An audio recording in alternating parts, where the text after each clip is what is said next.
한 사람의 고백을 함께 나누면서 하나님의 말씀을 드리도록 하겠습니다. 저는 두 팔이 있던 30년을 그리고 두 팔이 없는 30년을 살았습니다.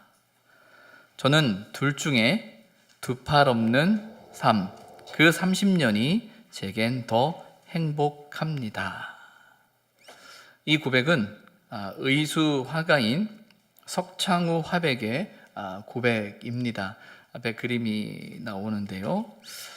이분은 1984년 10월 29일 날 22,900볼트라는 전기에 감전이 돼서 두 팔과 두 발가락을 잃었다고 합니다.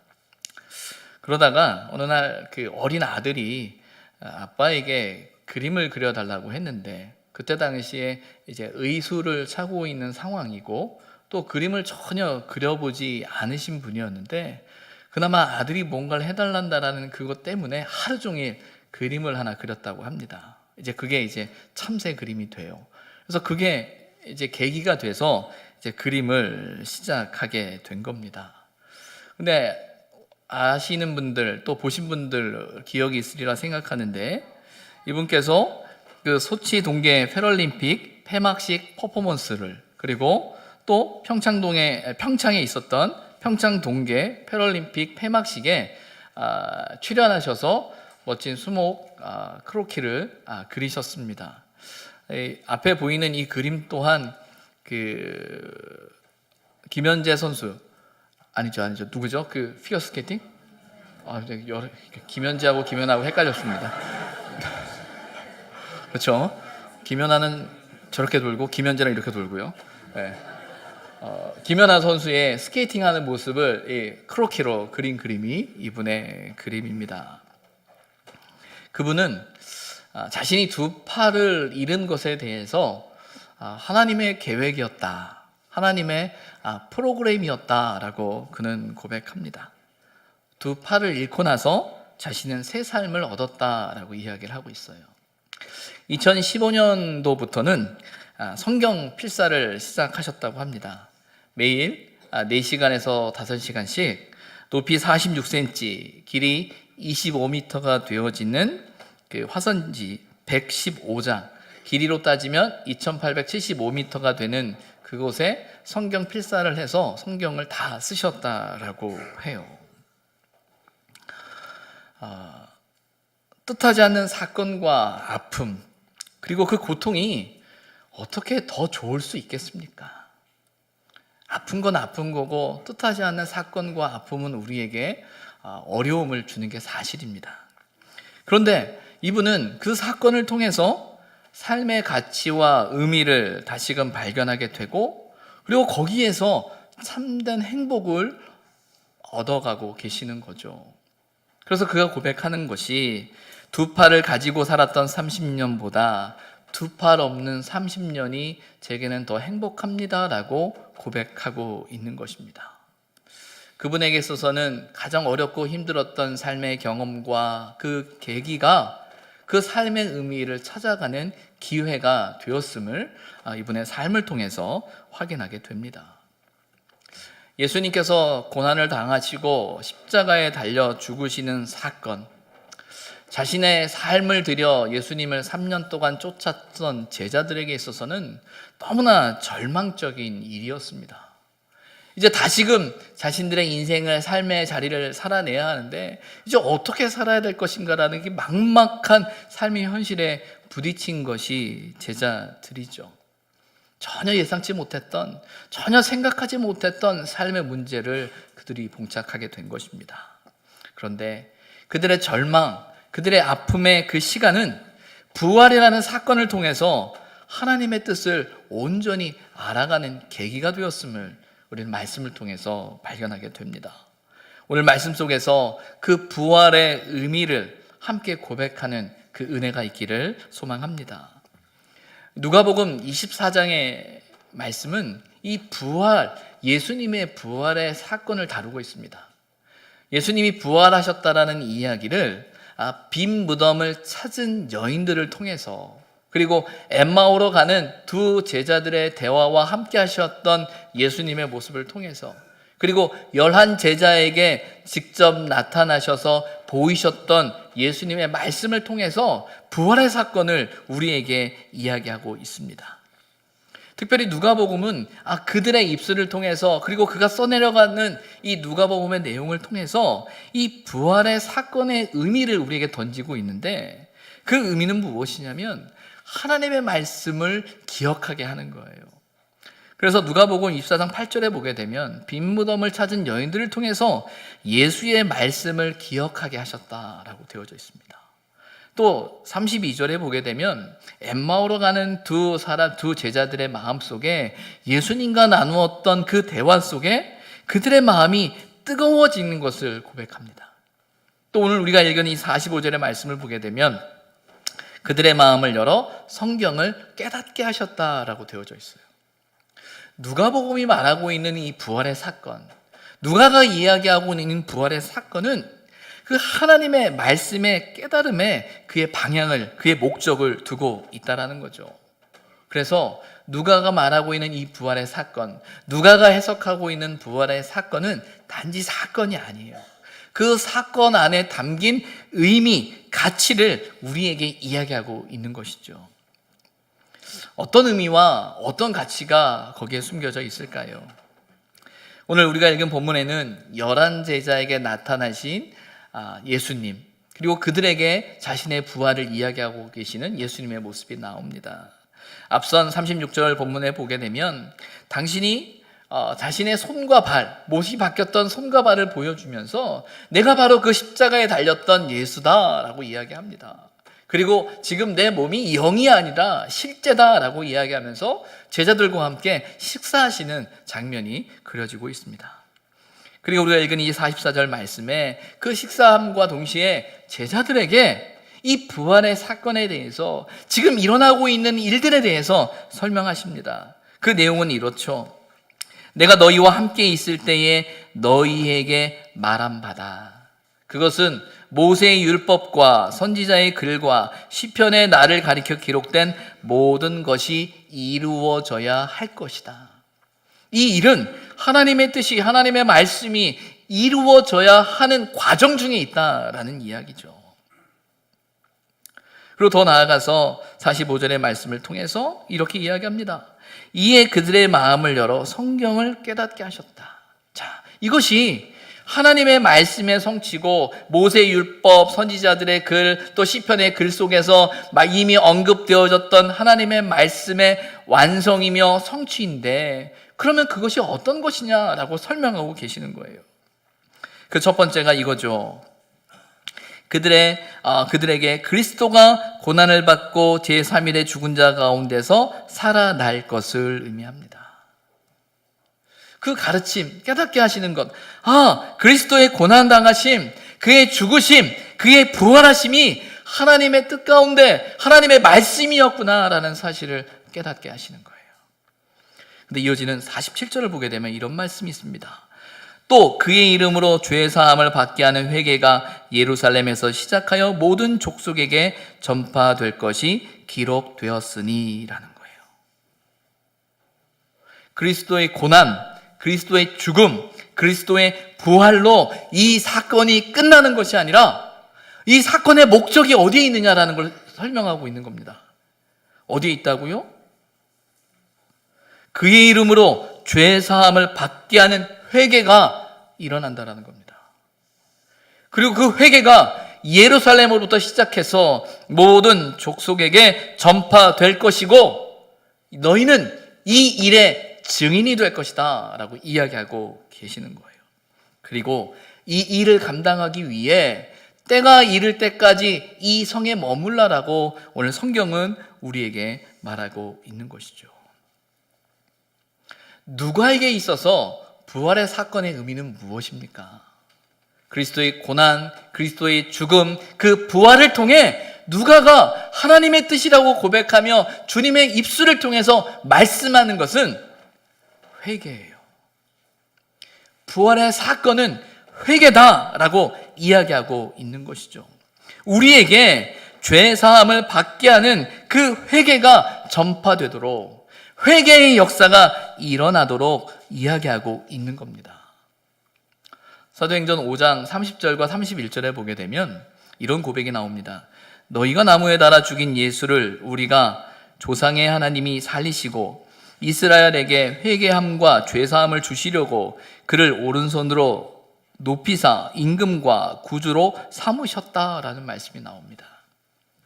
사도행전은 오늘 누가복음을 기록한 그 누가가 기록했다라고 되어져 있습니다. 이 5장 30절의 말씀을 통해서 누가는 베드로의 입술을 통해서 그리스도의 고난당하심, 그리스도의 죽으심, 그리스도의 부활하심에 대한 이야기를 하면서 이스라엘에게 회개함과 죄사함을 주시고자 하는 이 사건이었음을 이야기하고 있는 거예요. 누가는 바로 그 부활의 사건을 통해 하나님의 회개의 역사가 우리에게 임하고 있음을 이야기하고 있는 것이죠. 왜 회개일까요? 왜 누가는 이 부활의 사건을 통해서 우리가 깨달아야 할 것이 하나님의 회개케 하심의 역사라고 이야기하고 있을까요? 예수님께서 공생애를 시작하시면서 그의 초기의 가르치심의 핵심, 그가 최초에 전파하셨던 그 메시지의 선포의 핵심은 무엇이냐면 회개하라, 천국이 가까이 왔다라는 말씀입니다. 예수님은 회개를 선포하셨어요. 하나님의 나라가 곧 가까이 왔으니 회개하라라고 말씀하고 계시죠. 마가복음 1장 15절은 이렇게 말합니다. 이르시되 때가 찼고 하나님의 나라가 가까이 왔으니 회개하고 복음을 믿으라. 누가는 5장 32절에서 이렇게 말합니다. 내가 의인을 부르러 온 것이 아니요 죄인을 불러 회개시키러 왔노라. 예수님의 공생애, 예수님의 사역에 있어서 우리에게 말씀하시는 것은 회개예요. 돌이킴이에요. 하나님 앞에 우리가 온전히 서야 한다는 사실을 회개하라고, 하나님의 나라가, 천국이 가까이 왔다라고 말씀하고 계십니다. 그런데 어떻게 그 회개의 역사가 일어났느냐라는 거예요. 우리는 그것을 그리스도의 고난과 죽음이라는, 부활이라는 사건을 통해서 오늘 확인하고 있는 것입니다. 예수님께서 십자가에 달려 죽으심의 사건을 우리는 종종 예수님께서 십자가를 참으셨다, 십자가를 견디셨다라는 표현으로 설명하곤 합니다. 참는다라는 것, 견딘다라는 것, 그 방법이 옳기 때문이 아닙니다. 참아야 한다, 견뎌야 한다, 예수님이 참으셨다, 예수님이 견디셨다, 그것이 옳은 방법이다 라는 것은 우리의 생각이에요. 중요한 건 무엇이냐면 그 견딤을 통하여, 그 참음을 통하여, 그것을 통하여 우리에게 이루신 구원의 역사는 하나님의 방법이라는 겁니다. 인간의 의지와 인간의 헌신과 인간의 수고가 아닌 하나님의 뜻, 하나님의 방법에 철저히 순종하고 따르신 하나님의 일이었다라는 것이죠. 예수님은 그 십자가의 견디심을 통해서 하나님께서 일하고 계신다라는 절대적인 고백을 이야기하고 계십니다. 그런데 여러분, 하나님이 일하고 계시는 그 신앙의 고백에 있어서 예수님께서 맞이하는 것이 무엇입니까? 죽음이에요. 죽음이에요. 그 죽음을 저와 여러분은 이해할 수 있습니까? 말 그대로 정말 십자가에서 죽으시는 그 사건이 우리를 구원할 수 있는 사건이라고 우리는 이해할 수 있을까요? 불가능하죠. 세상이 돌아가는 모습과 세상의 가치와 세상의 의미 속에 그 고난당함, 우리가 참고 견디고 정말 불의한 세상 속에서 우리가 잠잠히 있어야만 한다라는 어떤 그것이 하나님의 뜻이라고 고백하는 그 삶의 자리는 결코 쉽지 않습니다. 어리석은 일이고요, 미련한 선택처럼 보입니다. 그런데 우리 눈에 바라볼 때 미련하고 어리석은 그 사건 속에 하나님의 부활의 역사가 나타날 때 그것이 하나님의 뜻이요, 그것을 통해 하나님의 놀라운 역사가, 우리를 구원하시는 하나님의 역사가 일어났음을 우리는 오늘 목도하고 있는 것입니다. 고난과 죽음 앞에서 우리가 참을 수 있는 것은요, 그 고난과 죽음을 뛰어넘는 부활의 사건, 하나님께서 예수 그리스도를 부활시키셨다라는 그 일을 우리는 믿기 때문입니다. 그래서 그 부활의 일은 절대적인 하나님의 일이죠. 그래서 우리는 부활의 사건을 바라보면서 하나님의 일하심을 깨닫는 것입니다. 예수 그리스도의 공생애를 통해 보이신 모든 일이 이 부활 사건을 통해 완성되고 있음을 성경은 우리에게 이야기하고 있는 거예요. 그 부활의 사건을 통해서 우리가 회개에 이르게 되는 것은 우리가 생각하는 것, 우리가 바라보는 것, 또 우리가 계산하는 그 모든 것들이 죽은 자 가운데서 살리신 부활의 사건 앞에서 완전히 무너지기 때문입니다. 우리는 지난 금요일 성금요 기도회 행사를 하면서 기도회를 가지면서 가룟 유다의 고백을 들었고요, 빌라도의 고백을 들었고 헤로드 왕의 고백을 들었습니다. 자기가 생각하는 예수에 대해서, 또 사람들의 의에 떠밀려서 나는 죄가 없다라고 말하는 빌라도의 고백 속에서, 또 무능력해 보이는 예수를 향해 기적을 행하라고 외치는 그 헤롯 왕의 음성을 통해서, 그 소리를 통해서 우리의 모습을 발견하죠. 내가 원하는 대로 하지 못하는 것은 더 이상 메시아가 아니야. 내 뜻대로 내 기대를 이루지 못하는 이는 절대 하나님이 될 수 없어 라고 말하면서 예수를 십자가에 못 박으라고 외쳤던 그 군중의 목소리가 우리 자신의 목소리라는 사실을 우리는 발견하게 됩니다. 그런데 그렇게 예수를 못 박았는데, 그렇게 예수가 십자가의 죽음으로써 모든 것이 끝났다라고 생각했는데 그분이 살아나신 거예요. 끝이다라고 생각했는데 그분이 살아나셨어요. 그리고 우리는 그분 앞에 예배를 드리고 있죠. 부활하신 예수님을 만난다라는 것, 부활하신 그 주님 앞에 저와 여러분이 선다라는 것은 우리의 생각과 우리의 감정과 우리의 시선 안에 갇혀 살아가는 내 삶의 한계를 깨닫는 것입니다. 그리고 그분 앞에 우리의 삶의 모든 연약함들을 내려놓을 때 하나님, 제가 죄인입니다 라고 고백하게 되는 거죠. 모 일간지에 이주연 목사님이라는 그 목사님의 인터뷰가 실렸습니다. 이분은 공덕동에 있는 이 산마루 교회를 담임하시는 목사님이에요. 그분이 그 글 속에서 이제 부활절을 맞이해서 글을 쓰면서 이렇게 이야기를 합니다. 자신이 했던 그 일들을 이제 추억하며 이야기를 하는데, 이 공덕동이 서울역과 가깝다 보니까 노숙자들께서 많이 교회를 왔던 것 같아요. 이제 그들을 바라보면서 목사님이 어떻게든지 그들을 돕고 그들이 삶의 자리로 다시금 돌아갈 수 있도록, 회복시킬 수 있도록 어떻게 할까 고민을 하다가 이 북한산 자락에다 농장을 하나만 땅을 조그맣게 구해서 그곳에서 농사를 짓기 시작했습니다. 근데 노숙자들을 불러서 함께 농사를 짓는데 자신이 5고랑 6고랑 그 밭을 가는 동안 그들이 제대로 한 고랑도 밭을 갈지 못하는 거예요. 그러니까 의욕이 없는 거죠. 삶의 의미가 없으니까. 그러니까 그런 모습을 보면서 너무나 답답하고 너무나 속상했던 자신을 발견하게 되는 거예요.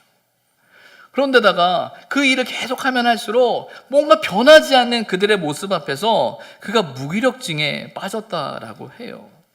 그리고 마음속에는 의문이 가득한 거죠. 왜 저렇게밖에 못하나? 도대체 무엇인가? 라는 그 고민을 하셨다고 합니다. 당신이 7, 80년대를 살아가면서 이 노동자들에 대한 아픔을 보았던 신학생이었었고, 또 80년대 광주의 모습을 보면서 내 역할이 무엇인가, 어떤 것이 신앙인인가라는 고민을 했던 분이라 어떻게든지 그들을 돕고 살리고자 하는 것이 그의 마음이었다라는 거예요.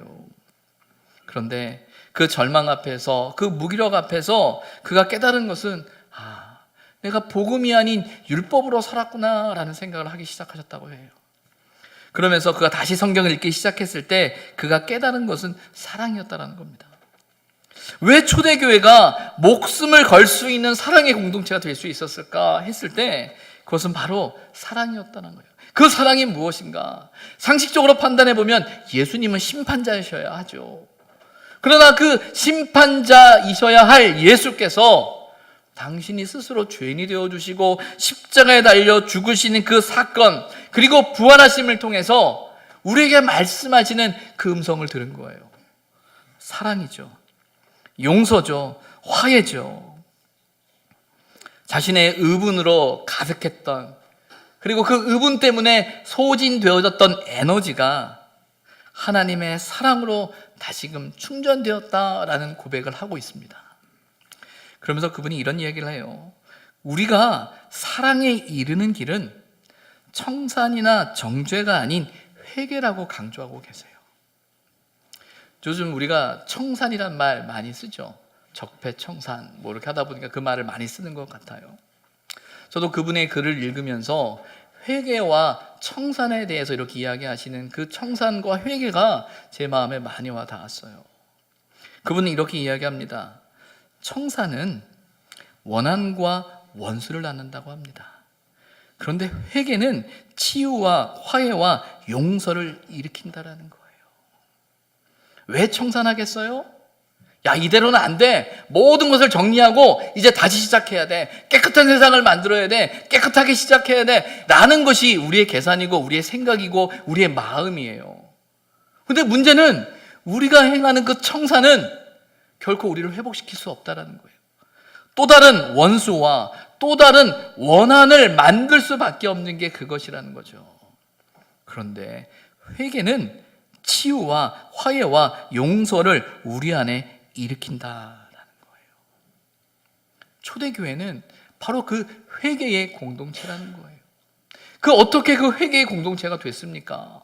그것은 바로 부활하신 구세주, 그 주님 앞에 섰을 때 부활의 사건이 우리에게 우리의 연약함을 깨닫게 하고 우리의 악함을 깨닫게 하고 우리의 부족함을 깨닫게 하고 하나님의 은혜가 아니면, 하나님의 구원이 아니면, 그의 십자가의 사건이 아니면 살아갈 수 없다는 사실을 깨달았을 때 우리를 그 회개의 자리로 이끌고 있음을 그 목사님은 고백하고 있는 것이죠. 오늘 저와 여러분에게 있어서 이 부활의 사건은, 오늘 우리가 함께 드리는 이 부활의 예배는 어떤 의미입니까? 예수님께서 살아나셨대. 예수님께서 그 고난을 당하시다 살아나셨대. 야, 어떻게 살아날 수 있어? 우리가 알지 못하지만 믿어야 돼. 그래, 믿는 거야. 라고만 끝나는 것이 부활절이 아닙니다. 우리는 그 부활의 사건을 통하여 변화된 제자들을 보게 되어야 합니다. 그리고 그 부활의 사건 앞에서 우리의 연약함을 알고 우리의 약함을 알고 누가가 고백하는 이 부활의 사건이 우리를 회개의 자리로 이끈다라는 그 고백을 보면서 하나님의 살아계심 앞에, 하나님의 그 부활하신 그 주님 앞에 우리의 연약함들을 내려놓아야죠. 저와 여러분이 그 부활하시는 주님을 만날 때 우리는 살 수 있는 겁니다. 부활하신 하나님을 고백할 때 우리가 할 수 없는 그 삶의 자리에 하나님의 부활의 역사, 생명의 역사가 일어나는 것입니다. 그리고 그 생명의 역사는 저와 여러분이 회개하는 그 심령으로부터, 하나님, 제가 죄인입니다. 제가 죄인입니다. 하나님 앞에서 제가 죄인입니다. 라는 그 신앙의 고백 앞에 하나님의 생명의 역사가 일어나는 것이지요. 바라기는 이 2019년 이 부활절 예배를 드리는 저와 여러분 가운데 하나님께서 회개의 은혜를 주시기를 소망합니다. 하나님 앞에 높아졌던 우리 마음들이, 우리의 생각들이 정말 하나님 앞에 온전히 회개함으로 말미암아 우리의 상한 심령이, 깨어진 심령이, 우리의 아픈 마음이 치유되어지고 회복되어지기를 소망합니다. 저와 여러분이 하나님의 말씀 앞에 섬으로 말미암아 우리의 영혼을 온전케 하시는 하늘의 은혜를 누리기를 소망합니다. 부활의 사건은 성경을 깨닫게 하는 사건입니다. 오늘 우리에게 말씀하시는 부활의 사건이 저와 여러분의 삶 속에 하나님의 뜻을 이루는, 하나님의 살아계심을 증거하는, 하나님의 이름을 고백하는 저와 여러분이 되기를 주님의 이름으로 부탁을 드립니다. 기도하겠습니다.